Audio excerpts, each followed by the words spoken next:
Yazidi फितने हर दौर में शमशीर जन्म लेते हैं। ए खासा ने रसूल वक्त दुआ है, ए खासा ने रसूल वक्त दुआ है, उम्मत पे तेरी याद की अजब वक्त पड़ा है। ए खासा ने रसूल वक्त दुआ है, उम्मत पे तेरी याद के अजब वक्त पड़ा है। जो दीन बड़ी शान से निकला था वतन से, जो दीन बड़ी शान से निकला था वतन से, परदेश में वो आज गरीब हो रहा है। फरियाद एक कश्ती उम्मत के निगहबा, फरियाद एक कश्ती उम्मत के निगहबा, बेड़ा ये तबाही के करीब आके लगा है। ए खासा ने रसूल वक्त दुआ है, उम्मत पे तेरी आके अजब वक्त पड़ा है।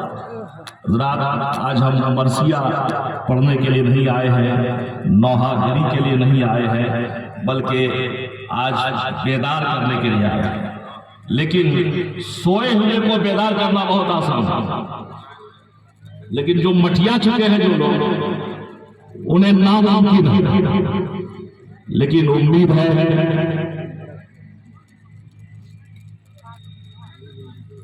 कि शायद आप कुछ लोग समझते हैं कि सोना सिर्फ बिस्तर पर होता है, लेकिन नहीं। कुछ लोग बाजारों में भी सोते रहते हैं, कुछ लोग कुर्सियों पर भी सोते रहते हैं, कुछ लोग बैठे बैठे भी सोते हैं, कुछ लोग चलते फिरते भी सोते हैं, दुनियादारी में मशगूल होकर सोते हैं।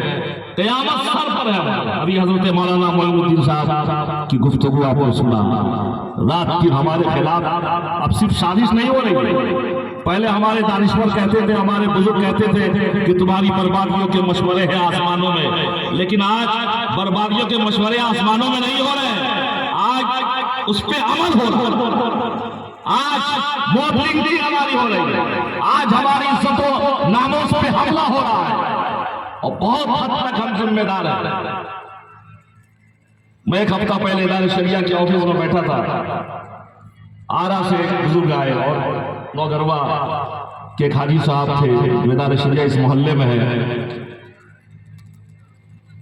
उन्होंने कहा कि हमारा कुछ मसला है। मैंने कहा बताइए क्या मसला है। उन्होंने कहा हमारे बेटे की शादी हो गई थी, बीवी का इंतकाल हो गया, तो फिर बेटे की साली से यानी उसकी छोटी बहन से हम लोगों ने भी मुनासिब समझा कि उसका रिश्ता तय करेंगे। और शादी के बाद वो लड़का बाहर रहता है दुबई में, फिर वापस चला गया। अब उसका रवैया ये है कि रोजाना कमरा बंद है, आवाज आती है, गुफ्तगू होती है, देर तक बात होती है, तो हम लोग मुतमईन थे कि अपने शौहर से बात करती है। लेकिन कई महीनों के बाद बेटे से बात हुई, तो बेटे ने मुझसे बहू का हाल पूछा। मैंने कहा बेटा तुम तो रोज बात करते हो। कहा नहीं, बरसों हो गए हमसे झगड़ा हो गया, बात नहीं होती है, इख्तिलाफ है। तो फिक्र हो गई कि आखिर रात भर किनसे बात होती है। तो उन्होंने कहा कि मैंने किसी तरह उसका मोबाइल हासिल किया, और उसका जब काटा लिया तो एक गैर मुस्लिम से वो महीनों से रात भर बात करता। रोज आए दिन ये शिकायत होती रहती है। हमारी लड़कियां गैरों के झांसे में, दूसरे लोग आएगी बदल के मुस्लिम लड़कियों पे हमले कर रहे हैं। हमारे नौजवान, पहले हम लोग यकीन नहीं करते थे, लेकिन इतनी शिकायतें आई, इतने केसेस आए, और आए भी मामला होता है कि हमारा मुस्लिम नौजवान गैरों के चक्कर में पड़ा है, कहीं पकड़ा जाता है, मारा जाता है, मीडिया के हत्थे लगे तो पूरे हिंदुस्तान के मुसलमानों को रात दिन जलील किया जाता है, गालियां बकी जाती है, दाढ़ी और टोपी का मजाक बनाया जाता है। इसका कौन जिम्मेदार है? आज सिर्फ आप बैठे नहीं, आप अपने मोहल्ले में, अपने समाज में आप एक निगहबान बनकर जाए, पासबान बनकर जाए। सिर्फ ये उठने बैठने का जलसा नहीं है। आज हजरत मौलाना मोइन साहब ने कहा